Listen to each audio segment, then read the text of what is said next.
Welcome. Amen. Thank you, Betsy, for that beautiful platform introduction. It's wonderful, as always, to be here.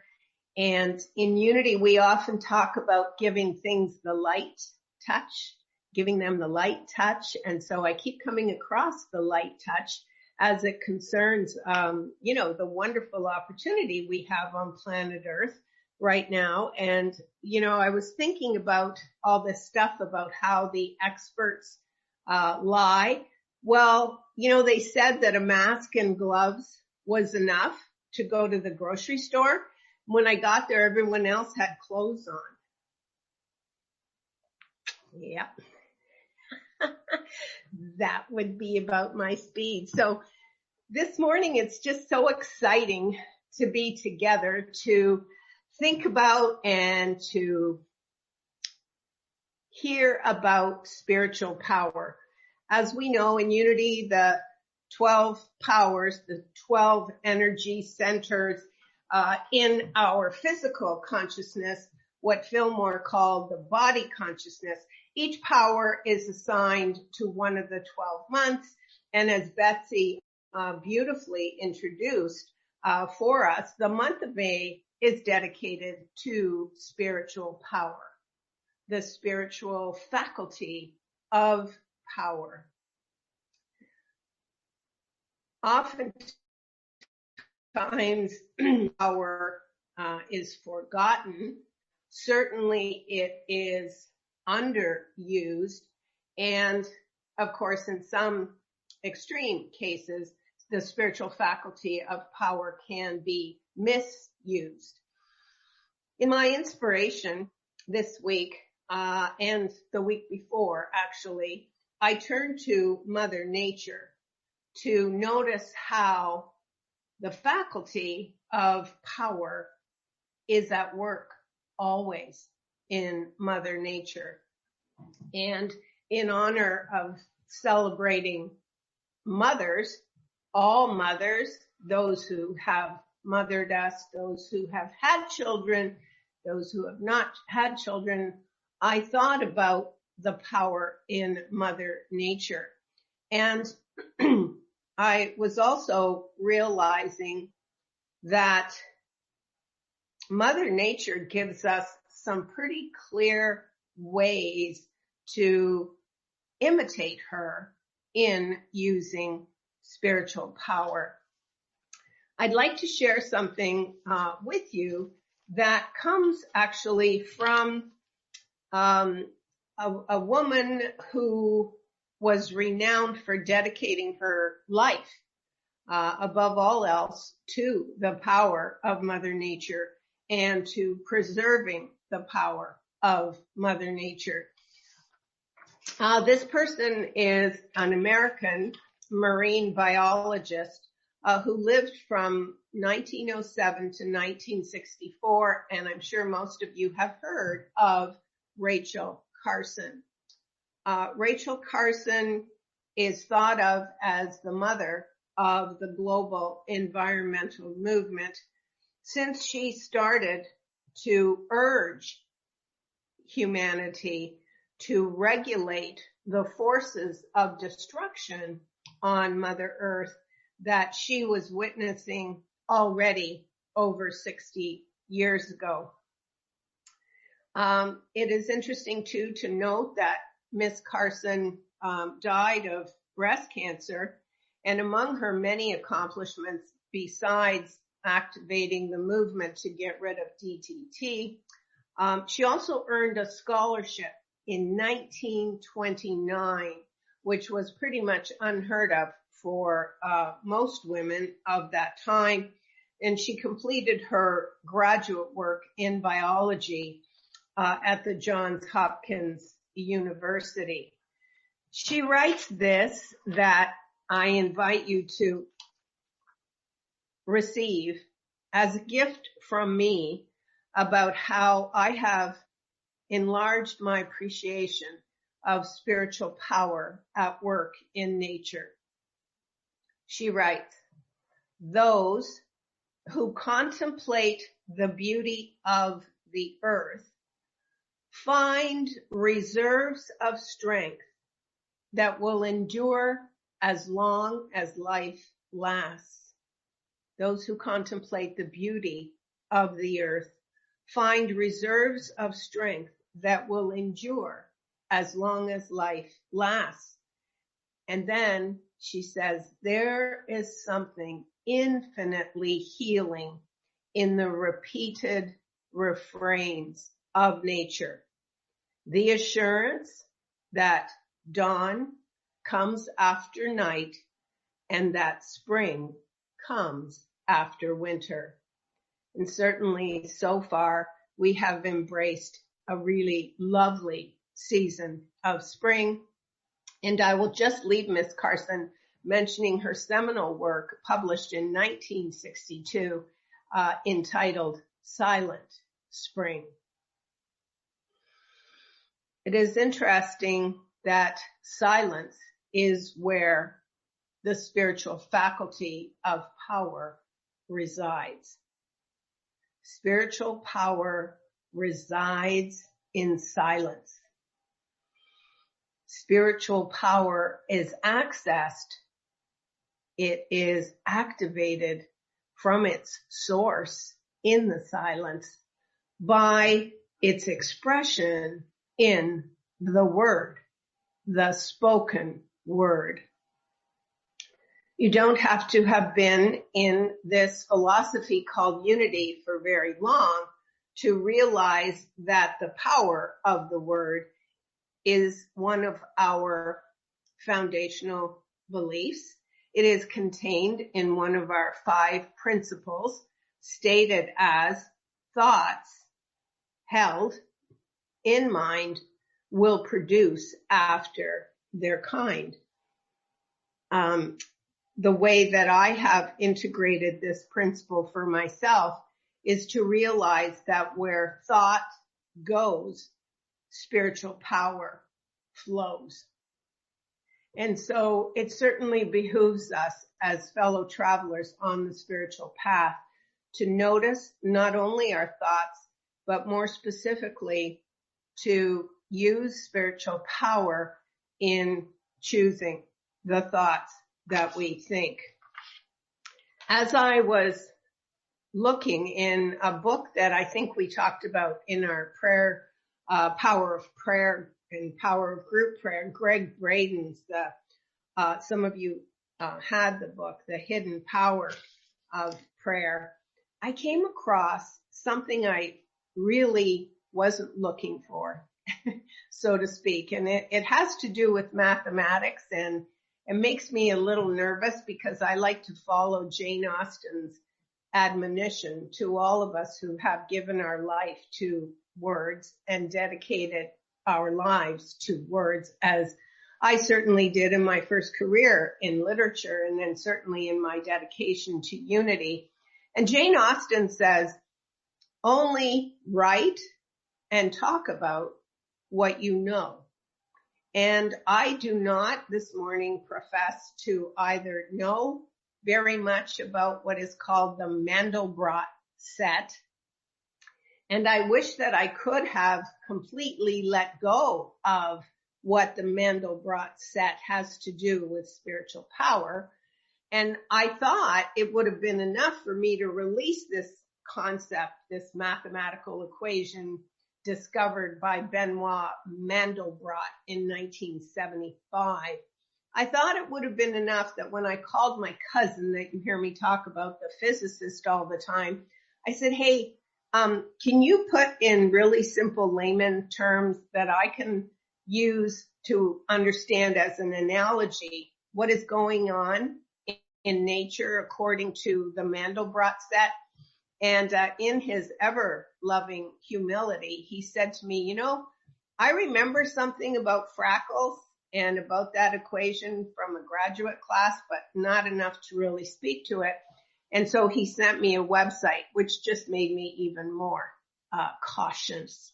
And so I quote quite simply from Greg Braden, who says that the Mandelbrot set simply exposed the intricate, recurring, patterns that exist in everything on planet Earth. A fractal, the word fractal, which honestly I had never come across, and I know some of the engineers maybe have. A fractal is really, a descriptor of geometry. It's a kind of, a fractal is based on the French word that means broken glass.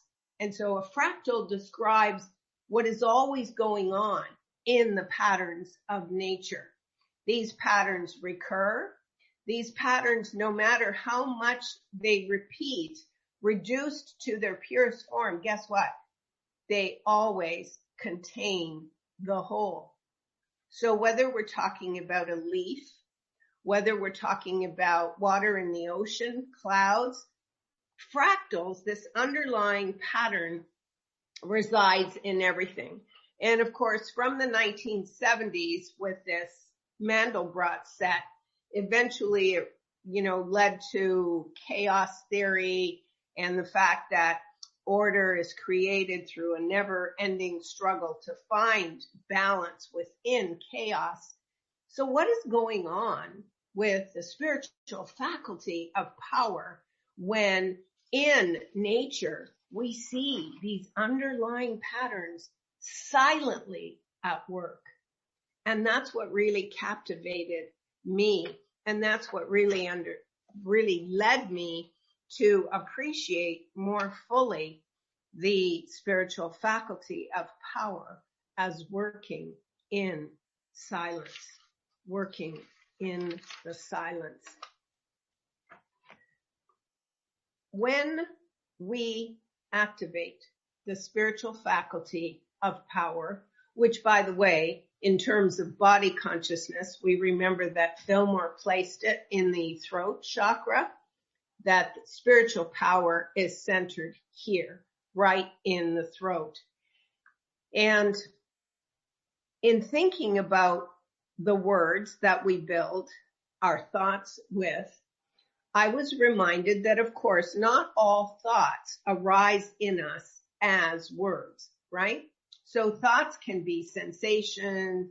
They are most often actually derived from strong emotion. However, as power transformers, my experience has been that for me to take 100% responsibility for the words that I am choosing to create my thoughts with eventually will transform my life.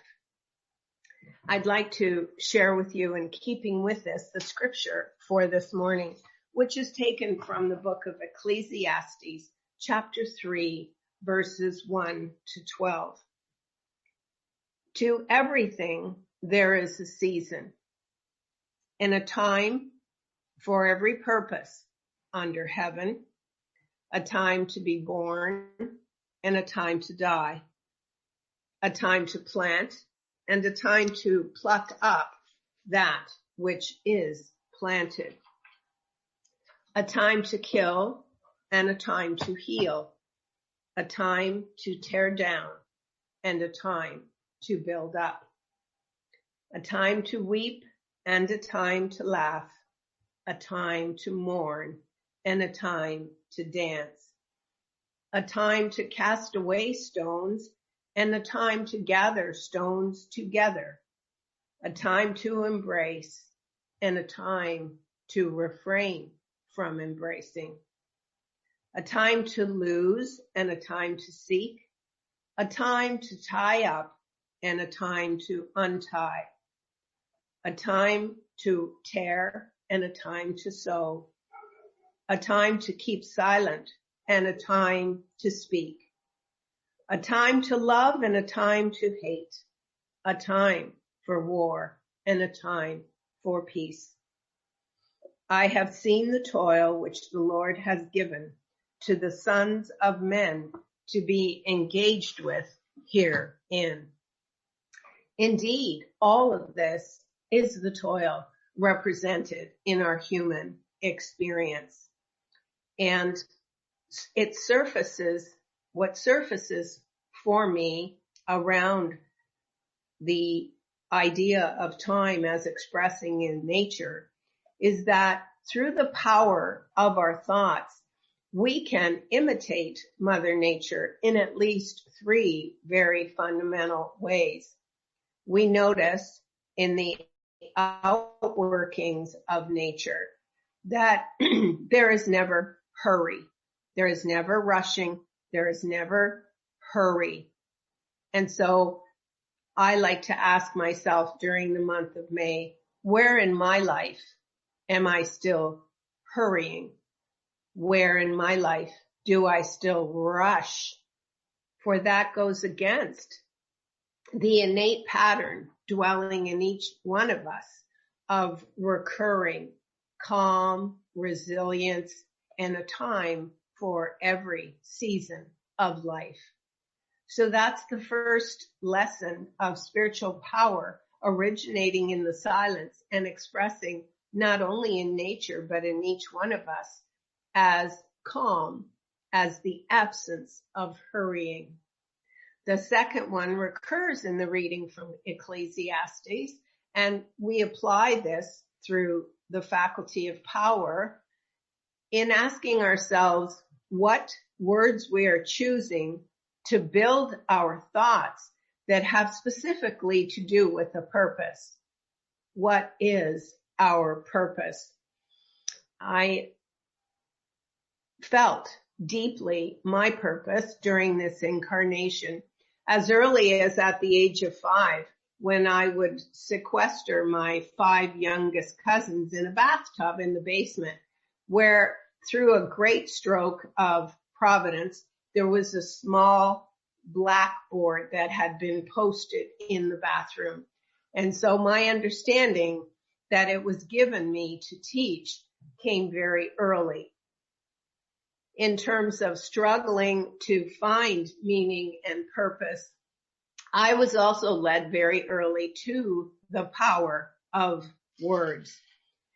And let me share with you, after decades of teaching about the power of words, what I most incorporate into my daily practice when it comes to using the spiritual faculty of power to inform its expression. Its main expression occurs through the throat chakra in the spoken word. And it is my experience, and I'm really humbled and privileged to share with you, that my experience suggests that words and their vibration have different intensities of power. So for me, words that are thoughts that are held in mind have one frequency when they are held in mind. This, I suppose, leads to our method of prayer in unity, which is denial and affirmations. And so when we use powerful words to deny that there is any power in the universe but God, then we are creating an energy field around us of only that spiritual power activated in us and therefore from us. So words have one vibrational frequency when they are held in mind as thought. They take on a much more intense, a much more serious, for me, level of power when they are actually emitted through the throat chakra. And in listening to the words of others, we are able to transform, I believe, power by holding the truth about them, regardless of what we are hearing that may be from a lower frequency.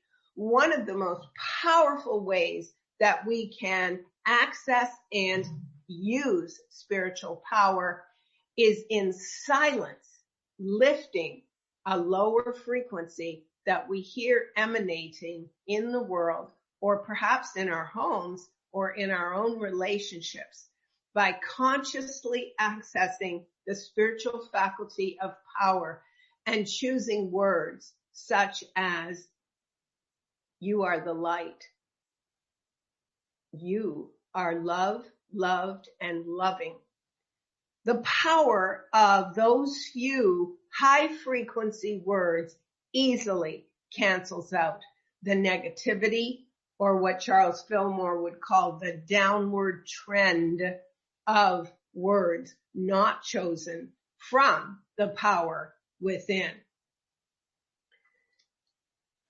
It is so telling about our unity philosophy that the power of words is central to it.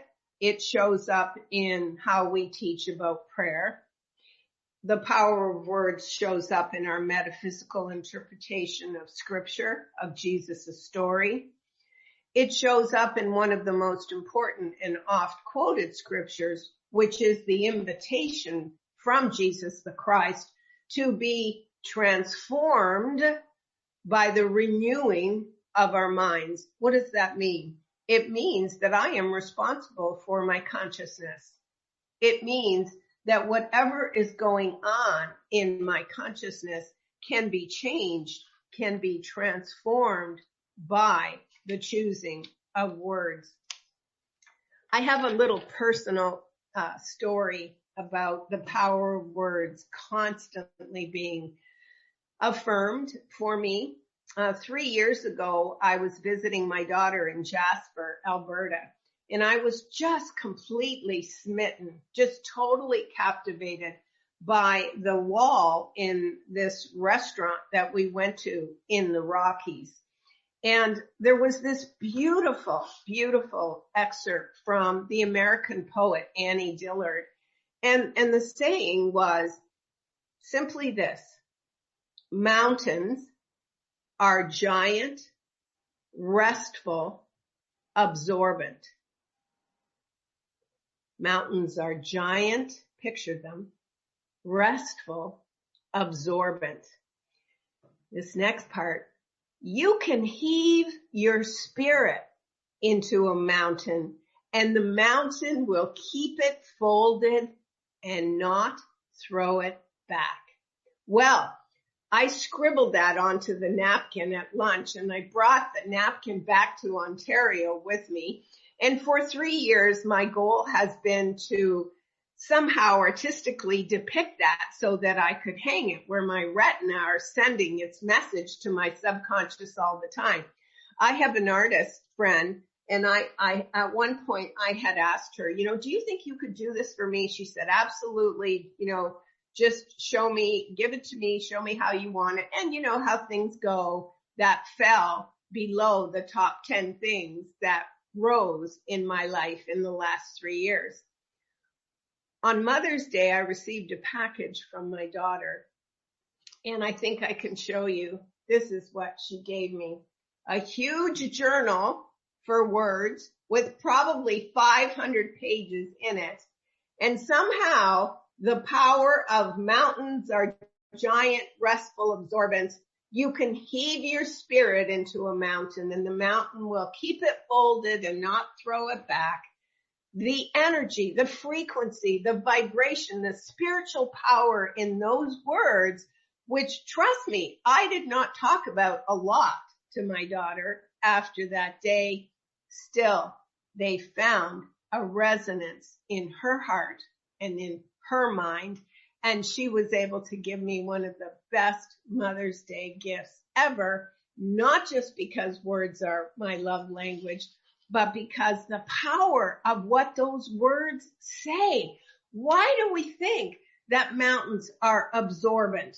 What do you think it is about mountains that they are restful?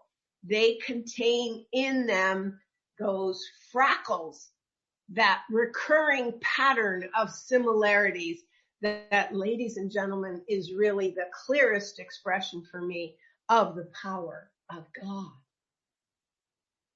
That patterning is in you. That patterning is in me. And when we can be silent in the core of us, it is then that we access the true faculty of spiritual power. So let me go back for a moment to the 3 levels of power that words have. They vibrate at one frequency when held in mind. They are extremely creative when they are emitted from the voice box, from the throat. And make no mistake that what is written has even greater power for its permanence,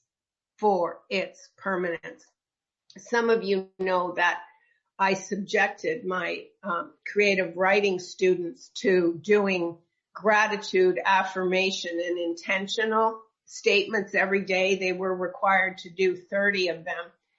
And I am just so humbled and even get kind of choked up when I was doing that as much for me as for them.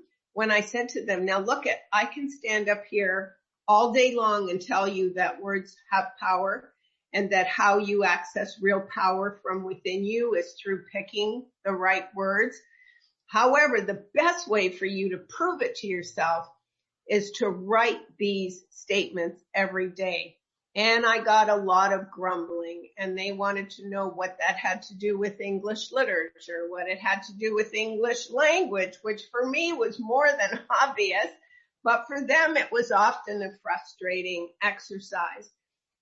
As recently as last night, and I say this with all the humility I can muster, my sister called to say that she doesn't like Instagram, but she is on it for her business.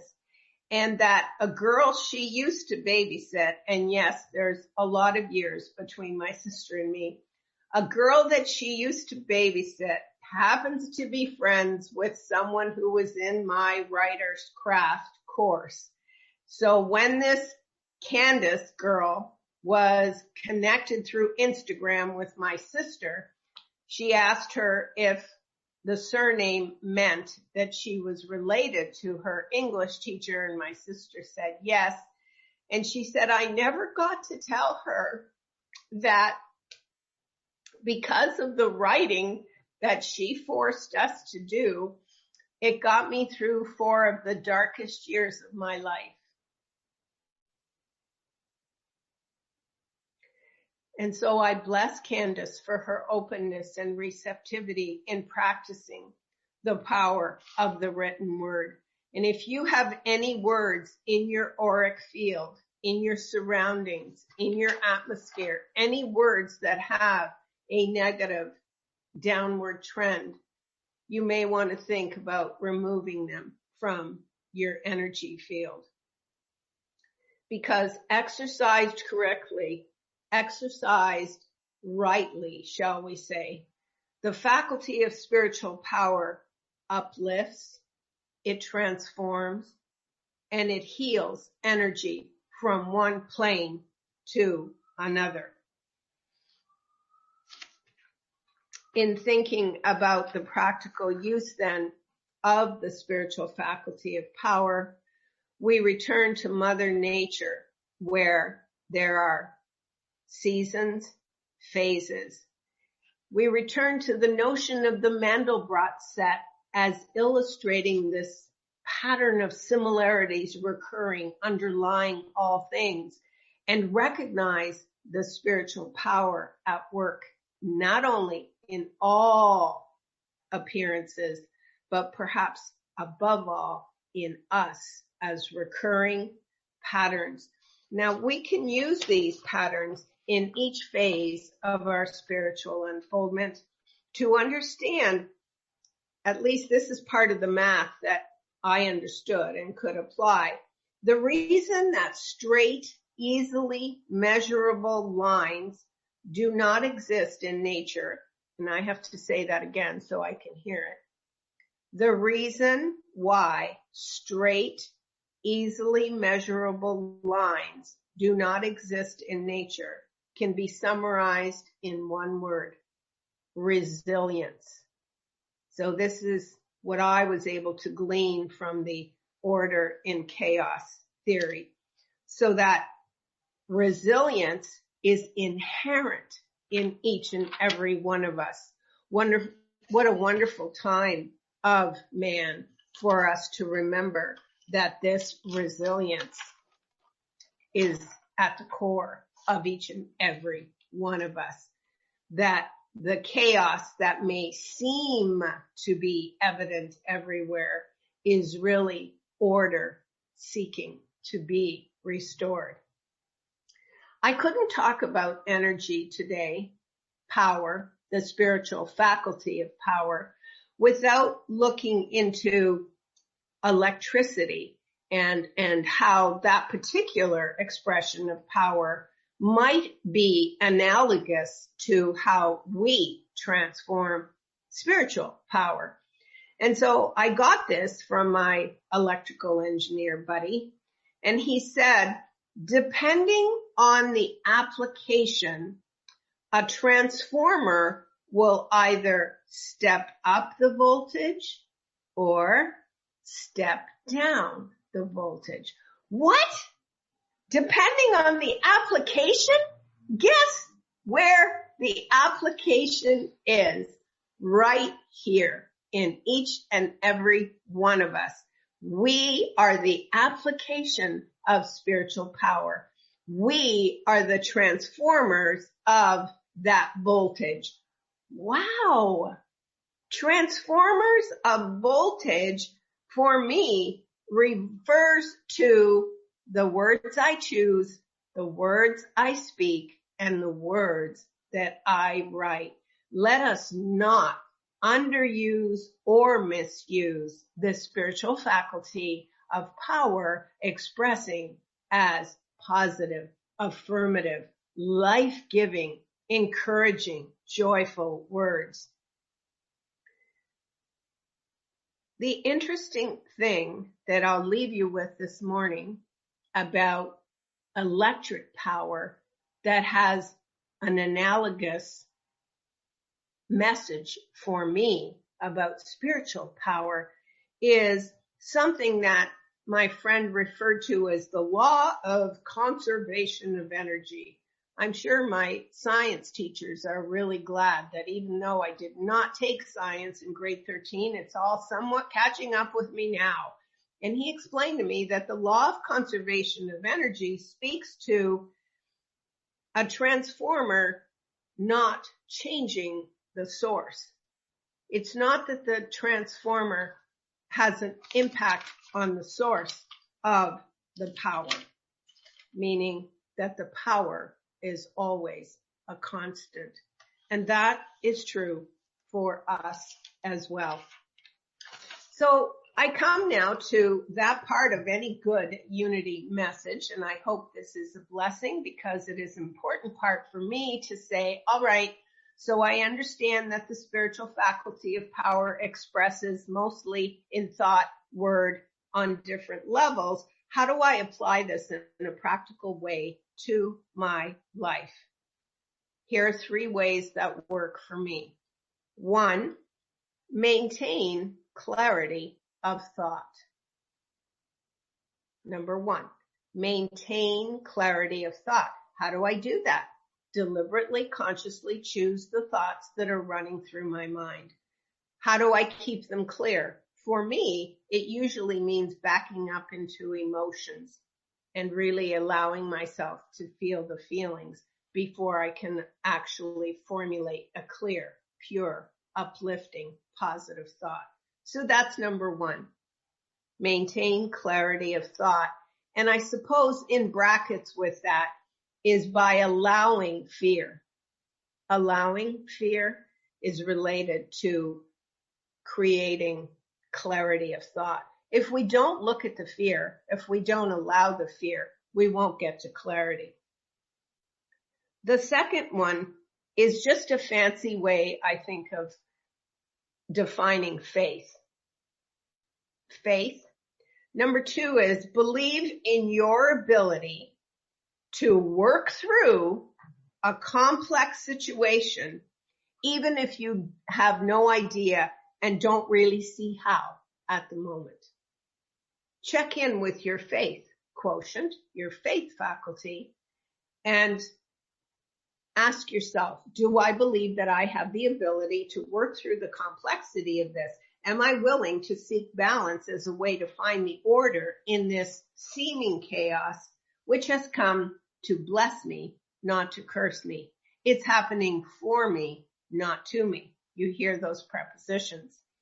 The third and final one is just stop pretending to myself and certainly to others that I have all the answers. I don't. We don't. We can't. And there's where real power lies, in the admission that we do not have all the answers, because contrary to how we have been conditioned, true power resides in vulnerability. True power expresses through our willingness to become vulnerable. Vulnerable to what? Vulnerable to the truth of our feelings, to the fear, and vulnerable opposite relationships that are truly, truly looking complicated, but bringing forth the faith that I have in my own ability to see through it. I leave you with this thought this morning, only because I kept coming across the power of music as I studied Freckles and Mandelbrot set, and as I looked at the recurring patterns of our very construction, our very nature.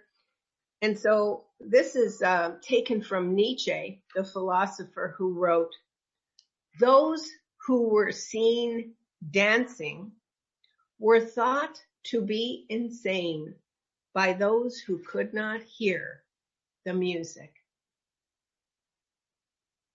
Let us hear the music, Unity of Rochester. I love you. I bless you. I give thanks that I can learn in front of you. I must have the most to learn. Amen. It is done.